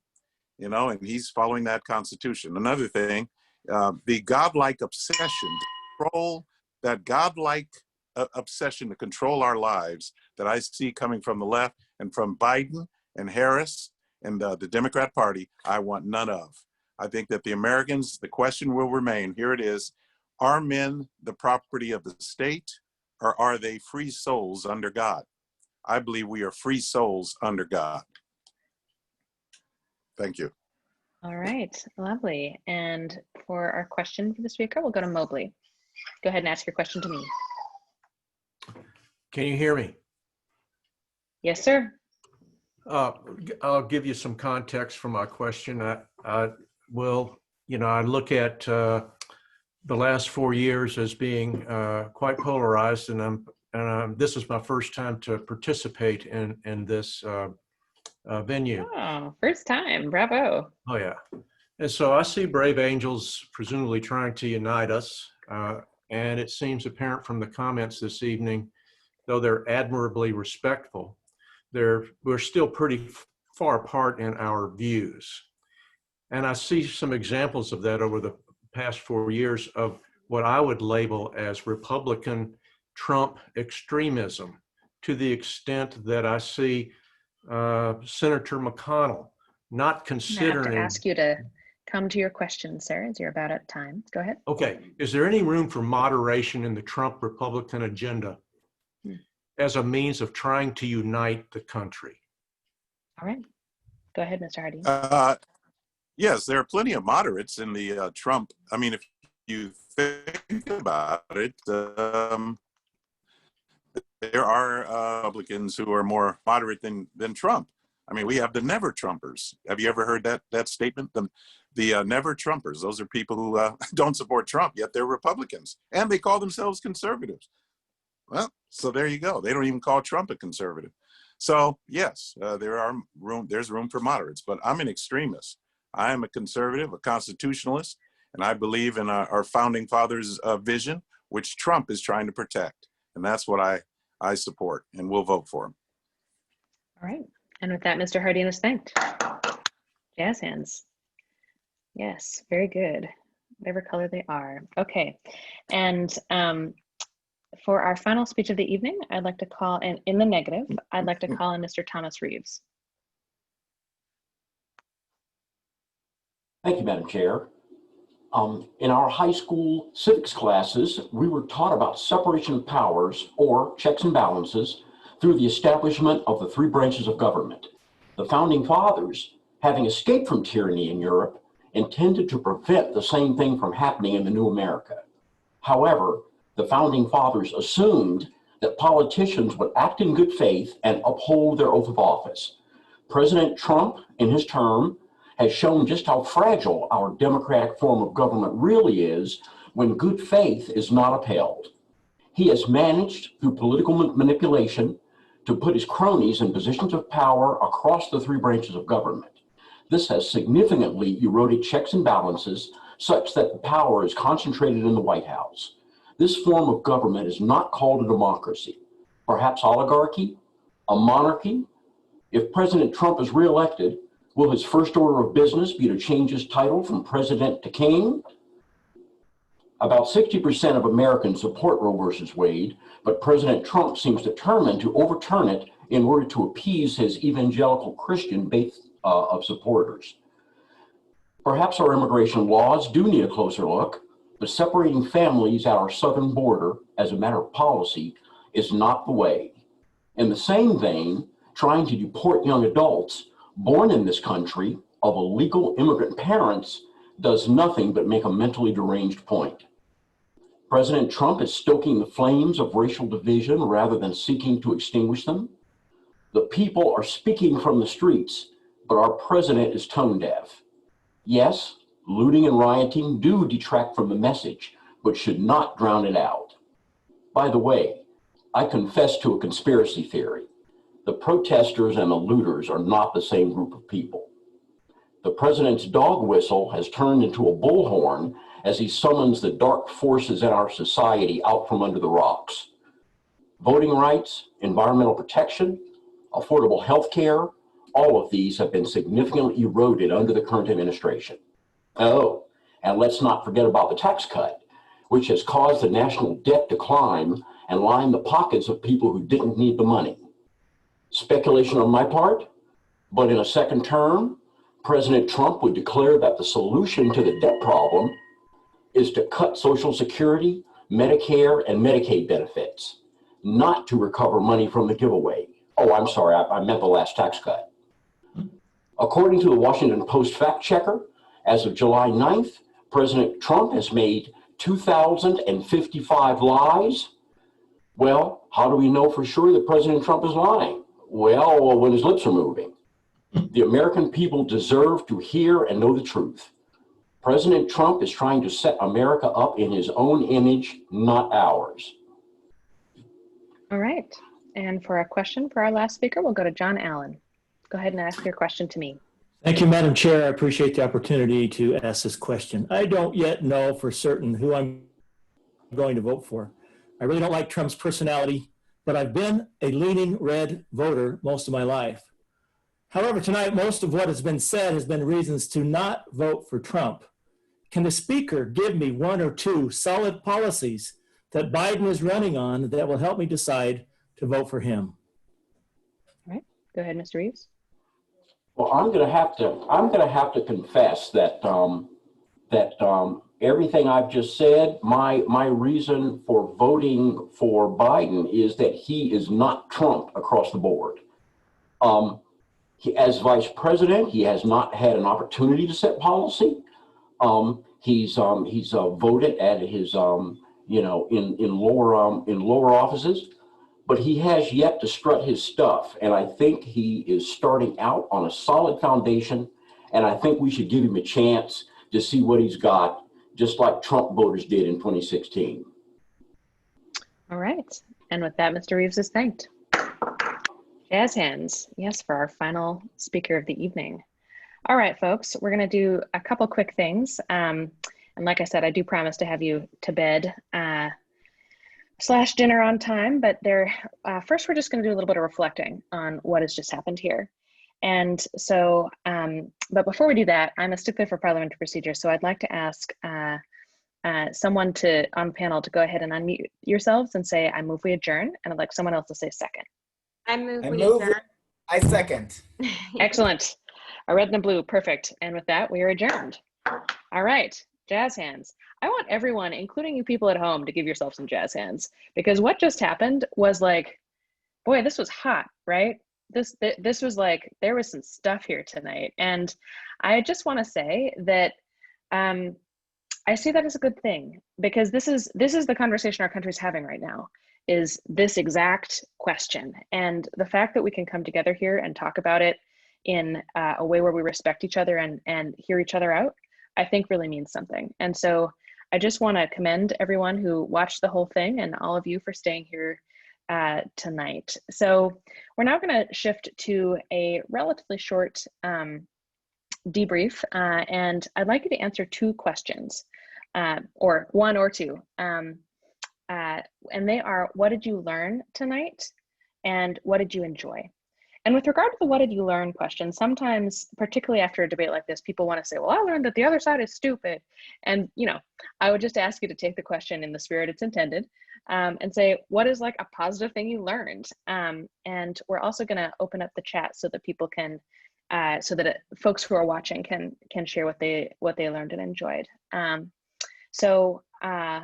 This is for panelists first, and just go ahead and raise your hand visually, and we'll start with you, Sherry. Go ahead. My thing I learned tonight is that we can respectfully disagree, and that's a good thing, and so we see two messages as a country, but we respectfully disagreed, which is fine. I agree with a lot of things on some people said, but hey, we respected one another, okay? And I enjoy this format and us talking to one another and stuff too, but I would love to, in the future sometime, if the panel could debate each other. Thank you. All right, others. David Winsky. Well, I quite agree with Sherry, and I think that the ability for us to have very passionate, deeply held views, which many, many people did, but to come together with civility and courtesy is really important and really often missing. I suspect that many of us would be hesitant to have this kind of conversation on a street corner, no matter which side we're on politically, for the fear of what it might arouse. And I've even had people tell me, take those bumper stickers off or something's going to happen to your vehicle. I think that we promote the notion that you can put your bumper stickers on and not worry, because people can respect your opinion even if they deeply disagree. And that's what I love about Braver Angels. Wonderful, thank you. Others, I think I saw Randy, go ahead. Yeah, this really reinforced to me how sincere people are on both sides about their convictions. And you know, I really heard some compelling thoughts from Reds, from Blues, and you know, I think it's hard for a lot of people to comprehend how someone can believe something so different from them. But what I heard tonight was those solid reasons. And so the thing I most enjoyed was the personal stories, which we definitely heard on both sides. And you know, while it made some difficult moments, it really made for a lot more impact. So I really appreciate that. Absolutely. Absolutely. Mr. Hardeen. I learned that, you know, leadership is not necessarily founded in personalities. You know, even though in our world, it seems that personalities and celebrities always get the microphone more. But leadership is more in the character. Sometimes scoundrels can make good leaders. And I say scoundrels because from a biblical perspective, which is the way I see it, Moses was kind of a scoundrel. He was inarticulate. He couldn't speak. He said, God, don't choose me. I can't speak. And yet he was chosen by God. And yet he delivered the Israelites from bondage. And he was a tough guy, one of those people I mentioned. He even killed a man. So, yeah, I mean, you know, God can take the worst of us and make us into leaders. So I don't trip over how people are, you know, in their personality and character. I'm going to leave it to God and let him work on that. All right. Others. Oh, we've got a lot of hands. That's good. Carlos. The biggest challenge, I'll move my head, is to hold this country together. It's easy to lick the envelope, mail the ballot, pull the lever. This is the real work right here. Amen. Thank you, braver angels. Amen. You bet. Tomer, go ahead. When the primaries came up, I enrolled as a Democrat because what concerned me most was the level of rising polarization in the country. And I felt there were at least two people in the blue ticket that I could stand behind that felt genuine and genuinely loved America, Andrew Yang and Tulsi Gabbard. And I felt that it wasn't so much about getting my side in, but about uniting America. And I was more than happy to vote them in to be the Democratic nominees and then to vote them into office. This is what you enjoyed or learned about our debate, right? I'm sorry. I'm sure you're getting there. I'm sure you're getting Yes, there. Just checking. I am. What I liked about our debate is that it gives us an opportunity to unite the center. Most people in America are really, really nice people. Most people on the right are really nice people. Most people on the left are really nice people. And this democracy, this republic stands on the idea that we are able to cooperate with each other, we're able to hear each other, and we're able to resolve our differences and come together to a common understanding. And I think that is very, very valuable. And I think tonight's debate was an example that it is still, if we block out all the noise, it's still very much possible amongst regular Americans. Alrighty, thank you. I would just remind those in the chat that I'm really enjoying reading a lot of your comments, and the two questions to answer are: what did you learn in a positive way, and what did you enjoy? So other panelist responses here. Let's go with Silas. Thank you, Madam Chair.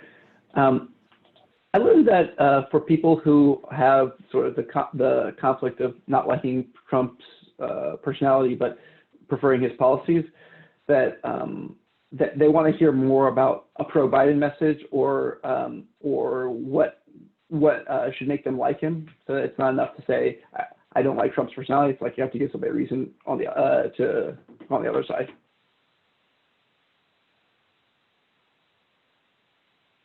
Sorry. Wonderful. Thank you. Further comments? Erica. Thanks.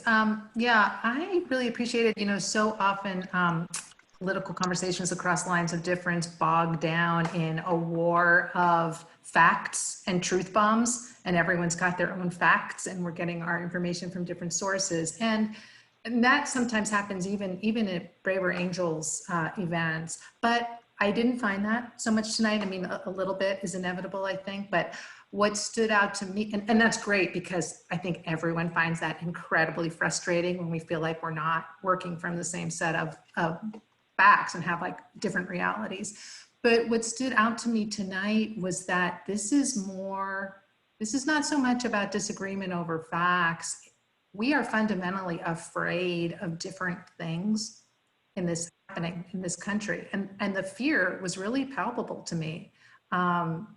People have different fears, but we're all feeling it, and we're all kind of desperately pegging on our hope on the candidate that we think is going to be most capable of addressing the things that we're worried about and keeping us safe. So that was a real, that just really stood out to me. Mm-hmm. Absolutely. Mr. Reeves. It looked to me that a lot of times people's political beliefs come from a place of trauma or pain or some other life event and does not reflect on who they are as a person. Mm-hmm. Yeah. All right, and then we'll end this section with Mr. Swiggett. Go ahead. I just wanted to say that I think that these elections, these binary decisions where half the people win and half the people lose are the hardest because it feels afterwards to a lot of people, one way or the other, that they somehow took a body blow. And what gives me faith in this discussion is that everybody, this evening's discussion, everybody brought personal experience, insight, the hope for the future, and I think that it's not really a binary decision that we're making. What I love about this Braver Angels event is it actually reminds me that no, there's a lot of diversity and a lot of different ideas in this country, and if we figure out how to work together, whoever's in the White House, we can figure out how to make a better future. So I want to get past the binary nature of this thing and move on and solve some problems. All righty, very good. We're going to do our second and final poll of the evening, which is all y'all observers who are putting such great comments in the chat. This is the other way that we want to hear from you. So poll managers, if you would start that up, you'll have 1 minute to share your feedback. Oh, and apologies, Cliff is actually the poll manager. So, oh, good job. Speedy, 1 minute. Madam Chair, point of question. Sure. May I just say something that I appreciated as one of the question managers? Oh, sure. Yes. Mm-hmm. So something that I think a lot of the time is people in the civil discourse space and people outside of the civil discourse space talk about is the fact that we need to come to shared agreements before anything is possible, right? And I think the thing that I'm just always struck by in these events is that it's possible to come to a better appreciation of each other without having much agreement on reality at all, without having much agreement on what is good at all, without having much agreement of what we should be doing at all, but just having a respect for each other. And maybe that's not always conducive to accomplishing things politically, but maybe it's something that's valuable in itself. And so I haven't always lived by that. I haven't always practiced that in my own life, but the thing that Braver Angels really has done for me better than any other organization I've ever been a part of is just giving me hope and showing me what it means to do this in my life and in our national life every time I do an event like this. And so April, everybody who doesn't know, April was the one who masterminded this whole project of the Braver Angels debates. And so it's her fault that we're here. And I just am really proud and honored and grateful that that this has become a thing and that it's coming to America at this time when so many more people than just us need it. So thank you, April. Thank you, Luke. Thank you. And just to say this, we can go ahead and close the poll. We'll talk about it in a second. This wouldn't be possible without a fantastic team of supporters. And so I just want to ask everybody to give some jazz hands for the staff working tonight. We have over 10 people who work each one of these just to handle the Q&A box and make sure the Zoom works, do all the things. So thank you. Very, very sincere thank you to you folks. So the poll. So it looks like most people aren't necessarily going to change their mind because of this debate, which is unsurprising. But the thing that I think is really cool is look at that second question, right? 84% of people said, I'm more able to see how the other side thinks. And that's, I mean, what we say at Braver Angels sometimes is we're not here to change your mind about policy so much as to change your mind about the people on the other side and to have folks change their minds about each other. And so I think that that's a win for us. And like I said, I just, we can go ahead and close the poll results. Thank you, poll managers. I just think that there's a way in which we know, we as Braver Angels and all of us here, including everybody listening, we know that you know that you're doing something worthwhile when it's hard, right? Because the country is in a hard place and this is a hard time. And so this isn't supposed to be easy. And so I think that the fact that we can stay here and keep listening to each other and stay here for a whole 2 hours, right? Like, I think there are a lot of us who like couldn't stand to listen to Fox News or CNN or whatever your loathed news source is for that whole time. And yet we actually stayed here and listened to each other. And that's just really worth a lot. The other thing I'll say, is that the things you heard here tonight, I think are fairly representative of the temperature the country's at right now. And I expect that, and I think many of us expect that to get worse, particularly if there's a contested election result. And regardless, I think, Cliff, I think it was you who said that we don't know who's going to win the election, but we do know that half the country is going to feel really, really bad the day after, really disenfranchised, really not wanting to talk to anybody on the other side. And so, and that's if we know who the winner is, right? Like if we don't, it could be much worse. We released a poll recently that returned the results that 62% of Americans expect an increase in violence after the election. And so I would just ask you to go to the Braver Angels homepage right now and sign the letter and sign up to hold to be one of the organizers of a Hold America Together group, because I promise you, we're going to need every person here if things get bad, which they might, and I see people in the chat saying, I've signed the letter. Wonderful. Thank you for that. And please, share it to to get 25 of your friends to sign, and just, this needs to, if we're really going to help the country right now, we need to do, we need to hit what am I trying to say? Go into high gear. We need to like really do this well right now. And Randy, I think you wanted to add something here. Yep. You're still muted. There you go. Yeah, so I just wanted to say, during my speech, I focused on one of my flaws, but I want to mention one of my strengths, which is intellectual humility. And I think that Braver Angels has been a huge contributor to that and just absolutely changed my life. So, it's really helped me to appreciate the value of my fellow citizens, regardless of how they lean, right? And some of my best relationships within Braver Angels are across the aisle, and working with them. I've gotten to work with them on our online programs, and that's it's really reinforced to me what we can do working together. And I want that for our country. I mentioned our current tendency to see the worst in each other, but as an organization, what we're really about is seeing the best in one another. And that's really vastly expanded my viewpoint and made me a more effective advocate for what I believe as well. So, I think I really would ask people to please join us for what is so clearly some of the most important work that we can be doing right now.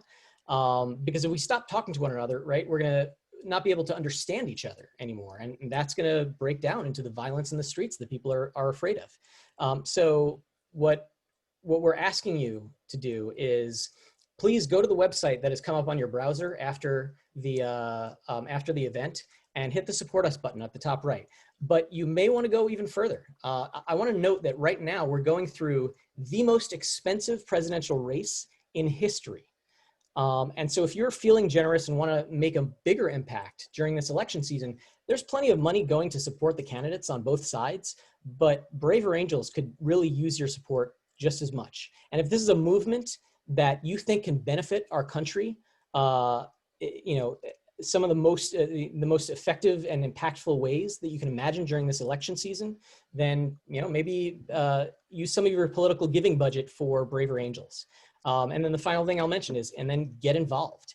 We've got so many events, like tons of other debates, and we have workshops. I'm actually working right now on rolling out the Red Blue workshop, and we're really excited about that. We have alliance activities, so look up your local alliance and get involved.